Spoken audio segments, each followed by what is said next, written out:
एक माँ जो अपने बेटे की खुशहाली के लिए अपनी पूरी जिंदगी कुर्बान कर देती है। लेकिन जब वही बेटा अमीर बनता है तो क्या वह अपनी माँ को याद रखता है या फिर दौलत की चकाचौंध में उसे भूल जाता है?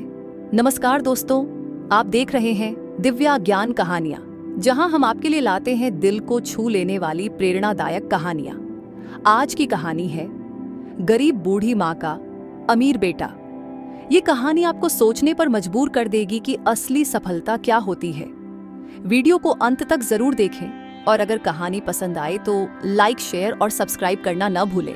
गांव के छोटे से मिट्टी के घर में रहने वाली बुजुर्ग माँ कमला देवी रोजाना दरवाजे पर बैठकर अपने बेटे रोहित का इंतजार किया करती थी। उसके मन में आस थी कि एक दिन उसका बेटा उसे लेने आएगा और वह भी उस शहरी चकाचौंध में उसका सुख भोगेगी, जिसके लिए उसने अपना पूरा जीवन समर्पित कर दिया था।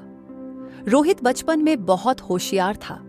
उसके पिता एक मामूली किसान थे, जिनकी असमय मृत्यु के बाद कमला देवी ने उसे पालने के लिए खेतों में मजदूरी की, दूसरों के घरों में काम किया और खुद भूखी रहकर भी उसे पढ़ाया।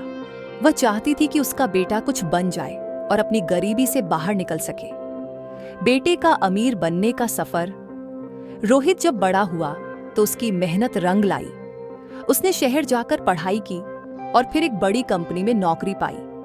धीरे धीरे वह इतना सफल हो गया कि अपनी खुद की कंपनी खोल ली और अमीरों की गिनती में आ गया। वह आलीशान बंगले में रहने लगा, महंगी गाड़ियों में घूमने लगा, लेकिन इन सब के बीच वह अपनी माँ को भूल गया। कमला देवी को शुरू में वह चिट्ठियां लिखता था, लेकिन जैसे जैसे उसकी दौलत बढ़ती गई वह अपनी जड़ों से कटता चला गया।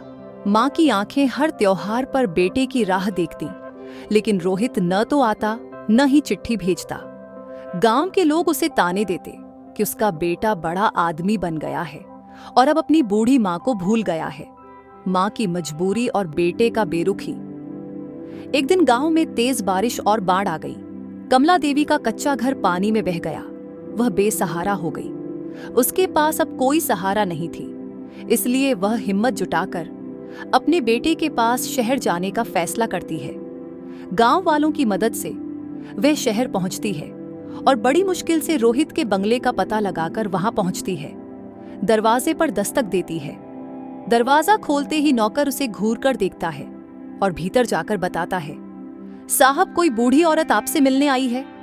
रोहित काम में व्यस्त था, लेकिन जब नौकर ने माँ का नाम लिया तो वह चौंक गया।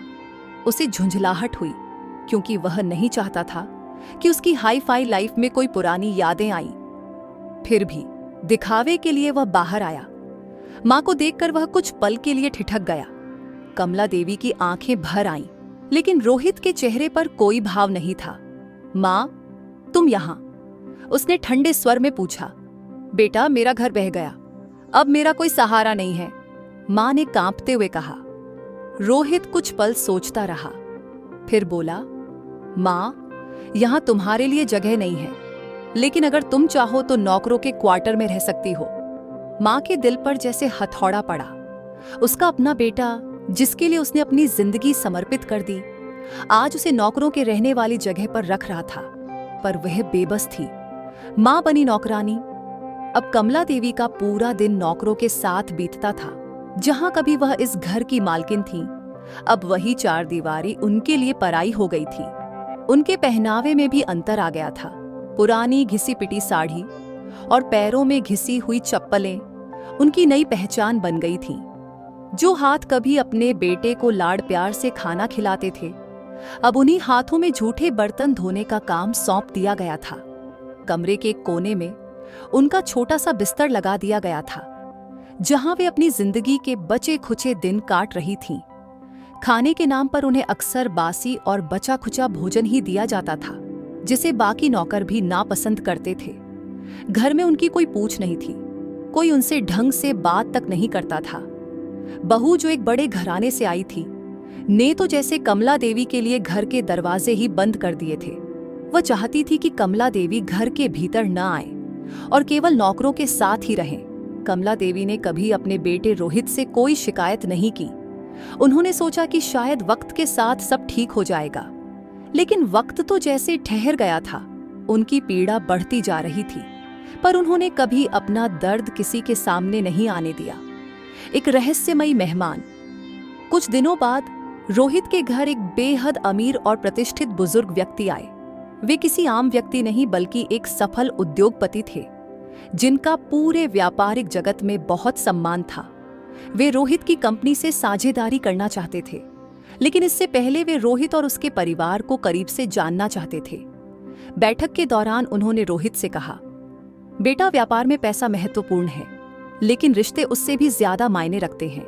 मैं चाहता हूं कि सौदे को पक्का करने से पहले कुछ दिन तुम्हारे घर रुकूं, ताकि मैं तुम्हारे परिवार को अच्छे से समझ सकूं।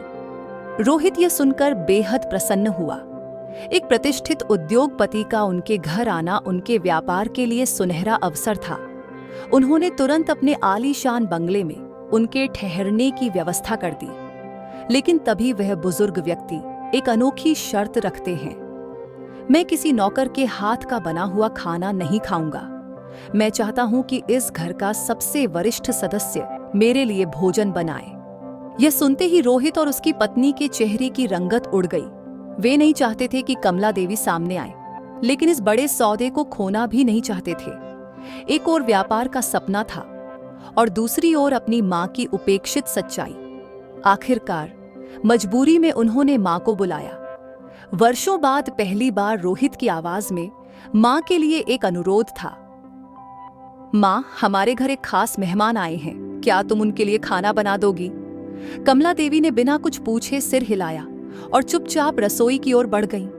उनकी आंखों में कोई सवाल नहीं था, न कोई शिकायत। बस हाथ थरथराते हुए उन्होंने आटे की परात उठाई और खाना बनाने में जुट गईं। सच्चाई का खुलासा। जब बुजुर्ग व्यक्ति ने खाना खाया तो उन्होंने मुस्कुराते हुए कहा, इस खाने में मां के हाथों का स्वाद है, ये बहुत प्रेम से बनाया गया है। फिर वे रोहित की ओर मुड़े और गंभीर स्वर में बोले, जिस मां ने तुझे अपनी जान से भी ज्यादा चाहा, तुझे कड़ी मेहनत से बड़ा किया, आज उसे तू नौकरानी बना रखा है। क्या यही तेरी सफलता की पहचान है? रोहित शर्मिंदा हो गया। उसकी आंखों में आंसू आ गए। वह कुछ बोल नहीं पाया। फिर वह बुजुर्ग बोले, मैं तेरा व्यापारिक साझेदार नहीं बल्कि तेरी मां का पुराना मित्र हूं। मैं देखना चाहता था कि तू अपने जीवन में कितना आगे बढ़ा है, लेकिन यहां आकर देखा कि तूने अपनी ही जड़ों को भुला दिया। तू एक असफल इंसान है। पछतावा और सुधार। रोहित घुटनों के बल गिरकर मां के पैर पकड़कर रोने लगा। मां, मुझे माफ कर दो, मैं इतना मतलबी कैसे हो गया?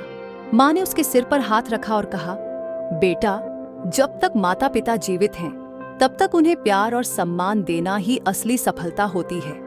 उस दिन रोहित ने मां को नौकरों के क्वार्टर से निकालकर घर में सबसे खास जगह दी। उसने अपनी गलती सुधारी और मां की सेवा में लग गया। बड़ी सीख। माँ बाप इस दुनिया में सबसे बड़ा वरदान होते हैं। अगर हम उन्हें भूल जाएंगे तो हमारी सारी सफलता व्यर्थ हो जाएगी। एक माँ के त्याग की कोई कीमत नहीं होती। दौलत, शोहरत और सफलता का कोई मतलब नहीं, अगर हम अपनी माँ बाप की इज्जत और प्यार करना ही भूल जाए। अगर ये कहानी आपके दिल को छू गई हो तो इसे ज्यादा से ज्यादा लोगों तक पहुंचाएं। हमें कमेंट में बताइए कि इस कहानी से आपने क्या सीखा, और ऐसी ही और कहानियों के लिए दिव्या ज्ञान कहानियां चैनल को सब्सक्राइब करें। माँ बाप की सेवा ही सबसे बड़ी पूजा है।